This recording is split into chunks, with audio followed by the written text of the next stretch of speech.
صلاح الدين أيوبي رضي الله عنه عندي مسلم سيت هجابات نتك هجابات تدفره هجابان منطق بتشا سايون عندي يهود هجابان قفوا بطفي متات تشوه ያቺ ሙስሊም ሴት ጮች ሰረኸት ወኢስላማ ወሙዕተሲማ ብላኔ ጮችው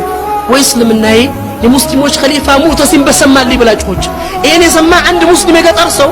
እችን خبر ይዞ ኢራቅ ነው ሄደው ኢራቅ ሲገባ ኸሊፋውን አገናኙኛል በግዳድ ላይ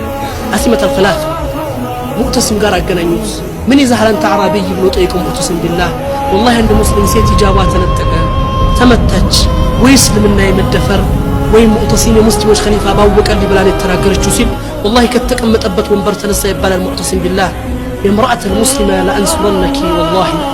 አንቺ ሙስሊም ሴት والله ረዳሻለሁ ነው ያለው በዘራ አያቃትም በቋንቋ ይግባባትም ግን ሙእሚን ናት ሂጃቧ ተነጥቋል ሂጃቧ ተደፍሯል ሙዕተሲም ቢላህ 15000 ጦር ነው ያዘጋጀው 15000 ጦር ይዞ አሙርያን የተቆጣጠራት ከተማዋን ወረራት ድል አድርጎ ገባ ይገርማችሁ ከተማ ውስጥ ገባ ያቺ ሙእሚን ሴት ጠራት መጣች جئنا لاجلك يا لات لانቺ ስንል መተናል አላት رضي الله عنها سبحان الله አንዲት ሴት መብቷን ሊያስከብርላት 15000 ጦር አገር ወሮ ሲመጣ አስቡት بالله عليكم በምንም አይደለም የሚያውቋት በእስልምናዋ ብቻ የምትታወቅ ሴት በሂጃባ ብቻ ክብር የተሰጣት ሴት ያንን ሂጃቧን የነጠቃትና የመታትን ሰው አስጠሩ ተባለ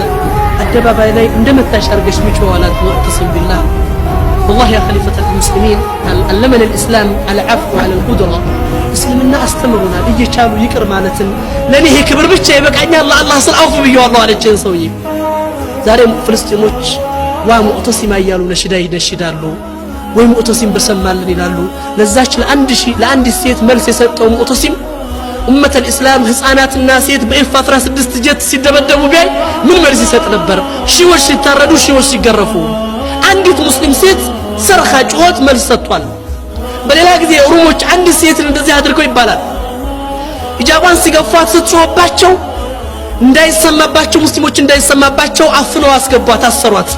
ሙዕተሲም خبሩን ሲሰማ ደብዳቤ ነው የላከላቸው ደብዳቤው ያኪላ በሩም ነው የሚለው እናንተ የሩም ውሾች والله እቺ ሙስሊም ሴት ሙአዘዛ ሙከረማ አድርጋችሁ ትልኩልኛላችሁ ወይ ደግሞ መጀመሪያው ሶሪያ መጨረሻው ባግዳድ የሆነ ጦር ነው ምልክላችሁ አላቸው ለዚህ ሙስሊም ሴት ያቁታል ሙዕተሲም ያደርገዋል ያቺ ሙስሊም ሴት አክብረው ልዩ ፈረስ አድርገው ባጃብ ያድርገው ወደ ሙዕተሲም የተመለሰችው ለዚህ ነው ዛሬ ፍልስጤሞች ሙዕተሲም ያያሉ የሚጮሁት የታለ ሙዕተሲም ይሄን ነው የምንፈልገው ይሄ የኡማ ጭንቀት የሚያስጨንቃቸው የሙስሊም ኡመት ጉዳት የሙስሊም ኡመት ሽንፈት የሙስሊም ኡመት መከራ የሙስሊም ኡመት ችግር የሚሰማው ሰው ዛሬ ኡማው ይቆስላል ኡማው ይጎዳል ኡማው በተለያየ ችግር ውስጥ ይደርሳል እኔ ግን መስጊድ ያለው ወንድሜን ጠላት አድርጌ ይዣለሁ እንዴት አድርጌ እንደማስወጣው እንዴት አድርጌ እንደማወግዘው እንዴት በቀበሌ ያስተሳሰብ እዚህው ታጥረን እዚህው ስብስብ ውስጥ ከኛ ውጭ ዓለም የለም ከኛ ውጭ ሌላ ነገር የለም ሁሉ ነገር እኛ ነን ብለን አስበን ራሳችንን ጎርተን ኡማውን ጎርተን አላህ ፊት ተጠያቂ እንሆናለን ሙስሊም በባህሪው የሙስሊሞች ጭንቀት የሚያስጨንቀው የሙስሊሞች ደስታ የሚያስደስተው ነው ኢብኑ አባስ ረዲየላሁ ዐንሁ አላህ ስራቸው እንደላቸውና አንድ ጊዜ መዲና ላይ ተቀምጠው የመን ላይ ዝናብ ደረሰ ከረጅም ጊዜ ዝናብ መጥፋት በኋላ የየመን ሰዎች ዝናብ አገኙ ሲባል ሲሰሙ ስጁደ ሽክር ላይ ወረዱት የደስታ ሽክር አደረጉ ረህመቱላህ ዐለይሂ ፈክሩ መዲና ተቀምጠው አልহামዱሊላህ ላይ ያሉት ሰይድና ኢብኑ አባስ ረዲየላሁ ዐንሁ የመን ላይ ያሉት ሙስሊም ወንድሞቻችን ዝናብ አገኙ ብለው መዲና ተቀምጠው የየመን ሰዎች ዝናብ ስለጠጡ ይደሰታሉ